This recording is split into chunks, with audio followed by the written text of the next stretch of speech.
It's Wednesday, so that means his favorite find time. Boy, it's bright out here.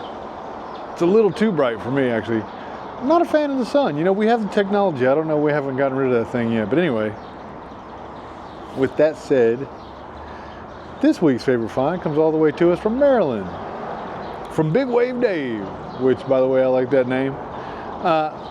So he sends me this email that's long. Okay. I went through it. I read the email. Thank you very much for sending that in. And let me summarize the story. So him and a buddy of his, they're out detecting, right? They're door knocking. They're in Southwest Pennsylvania. They're going from place to place to place. Eventually, they come across this 1870s church that just had the lawn mowed. Now, man, I'm gonna tell you, I love seeing that, and I love coming across that, by the way. There's just something about detecting a freshly mowed lawn. Be looking like a family of prairie dogs been up in there. Anyway, moving on. So him and his buddy, they find the caretaker. The caretaker says, look, this place has been hunted. I don't care if you hunt, but this place has been hunted to death. And not only has it been hunted to death, but it was hunted by one of them big time YouTuber metal detectorists. I don't know who that could be. I mean, I have an idea. I have an idea, but I don't know. He doesn't say in the email. So now he doesn't say this in the email, but when people tell me stuff like that, it's challenge time, champ. If you tell me I'm not going to find anything, I'm going to find something, and I'm going to dig enough holes to guarantee I find something. Now I don't know if he feels the same way, but I imagine that he did. Now in the email he said that he was, you know, a little worn out. He'd been digging, and you know those days where you're like, you dig and you dig and you dig and you dig. You may find a little bit of this and a little bit of that, but you're not finding what you're looking for.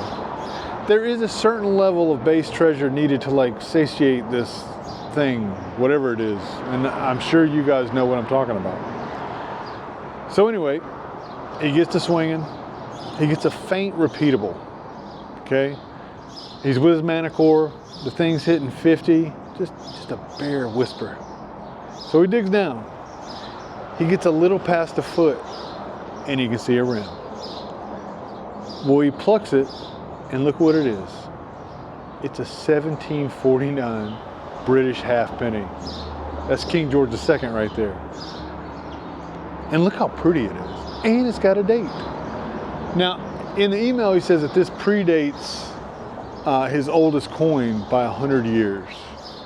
Now, I'm going to tell you something. That feeling when you like first hold the oldest thing you've ever dug, and it like clicks inside of your head that you're now in possession of this like very old item that's been basically dead for hundreds of years, and you have just resurrected it. That's an unreal feeling. That is the feeling that drives the passion for me in this hobby, and I can imagine it's the same for him. It's a special thing to be the caretaker and the finder of something that was ostensibly dead. I mean, if not for you, who was going to find it, right? You know? And all the other people who went over there, they cherry picked, they got the easy stuff, they dug the easy repeatables.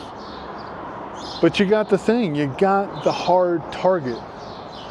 And that's just like that's a special feeling. Not only is it special to like find it, but to know that you found it amongst others who were trying for the same thing, and you got it. You're the one that got it. You won. It's an amazing find. And I appreciate you so much for sending it in. I really do.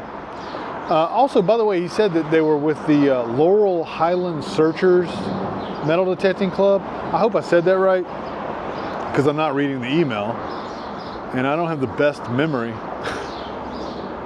But I'm going to put the description and the location of that in the description. And, you know, if I make it up that way, I'll have to go check out that club. But I'll put like when they meet and all that stuff in the description, so check them out. I saw the group on Facebook. It only had 49 members. And you come across that. These metal detecting clubs, they're not huge. You know, so if you're into this hobby, I definitely suggest you get involved with a club and help grow it. If you saw my last walk and talk, I really talk a lot about being a member of a club and you know, us getting together to help preserve the hobby, because there's becoming less places to hunt, less public places to hunt, and we got to preserve that. It's important that we preserve it. You know, the idea that the stuff we find should just rot in the ground.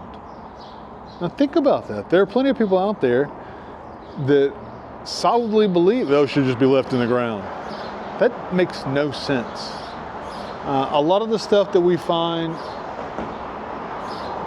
is not only interesting to look at, but it helps us grasp history tangibly, to feel it. And I believe in that immensely. So Big Wave Dave, thank you very much for sending that in. And if anyone else out there has a favorite find they'd like me to show, or anything interesting, send it to me. Also, if you'd like stickers or whatever swag I may have at the time, send me an email. I get that treasure@gmail.com. I'll send it to you free of charge. I look forward to seeing what you guys send me. I can't tell you how much I really appreciate all the support, all the stuff that people send to me. It keeps me moving. I don't have a 1749 British halfpenny, but now I want one. Now I want one. I mean, now I gotta have one. And according to the mintage, I should be able to find one. So there were plenty that came over here to make change for the colonies. And back then, there was no British silver in use in our currency. That's why we see Spanish reals. Now, I'm not like I need to find out more about it. Maybe I'll do a video about all that, but that's why you find Spanish reals more than, because they were using them as currency. And also why you don't find any British silver, or very rare. They do exist. I mean, I know people have found stuff, but not a lot. But anyway, if you get out this week, I hope you get that treasure. Stay subscribed. Saying stay tuned sounds stupid, because this is not a TV station, although it's my YouTube channel. If you're watching on TV, let me know though. I'm kind of interested to know, how do you watch? I see statistics, it tells me, you know, whatever. But let me know in the comments, or shoot me an email. You got my email address, yeah, feel free to holler. Even if you just want to talk about detecting, or if you got a metal detecting club you'd like me to visit, I'd love to make a video of your club and how it works and the things that people do. If you've got to see some of the ones I've done here lately, I've released 2. So Cowtown and Lone Star, and coming soon is going to be East Fork and Golden Triangle. And then when I get back to North Carolina, I'll be visiting the South Carolina Metal Detecting Relics, Metal Detecting Associated Relics. I can't, SCMDRA, okay? Also, you should check them out. I think they meet the first Tuesday of every month in Rock Hill, South Carolina. So if you get out, I hope you get that treasure. And as always, thank you so much for watching.